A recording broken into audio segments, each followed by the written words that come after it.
সালাম বন্ধুরা, আজ আমি তোমাদের একটি অদ্ভুত ঘটনার কথা বলবো। এমন একটি ঘটনা যা শুনলে তোমরা হয়তো বিশ্বাসই করতে পারবে না। গত মাসে রহমান পরিবার তাদের নতুন বাড়িতে উঠে এলো, একটি পুরনো দোতলা বাড়ি যেখানে অনেক দিন ধরে কেউ বাস করেনি। বাড়িটি পরিষ্কার করতে গিয়ে ছোট্ট মেয়ে সাদিয়া একটি পুরনো পুতুল পেয়ে গেল।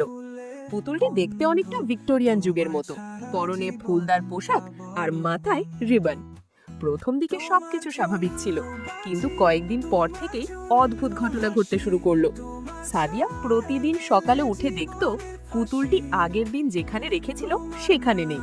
কখনো টেবিলের ওপর, কখনো আলমারির পাশে, আবার কখনো জানালার ধারে। রহমান সাহেব প্রথমে ভেবেছিলেন হয়তো সাদিয়াই পুতুলটি নাড়াচাড়া করছে, কিন্তু একদিন রাতে তিনি সিসি ক্যামেরা লাগিয়ে রাখলেন। পরের দিন সকালে যা দেখলেন তাতে তার গা শিউরে উঠল।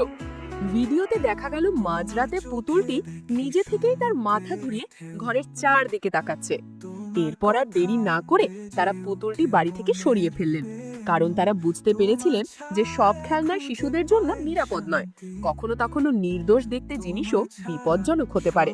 প্রিয় অভিভাবকরা, আপনাদের বাচ্চাদের খেলনা কেনার সময় সতর্ক থাকুন। বিশেষ করে পুরনো বা অচেনা খেলনা নিয়ে সাবধান থাকা জরুরি। আপনার সন্তানের নিরাপত্তাই সবচেয়ে বেশি গুরুত্বপূর্ণ। ভিডিওটি যদি ভালো লেগে থাকে তাহলে লাইক করতে ভুলবেন না। আরও এমন রহস্যময় গল্প শুনতে চাইলে চ্যানেলটি সাবস্ক্রাইব করে রাখুন। পরবর্তী ভিডিওতে আবার দেখা হবে। ধন্যবাদ।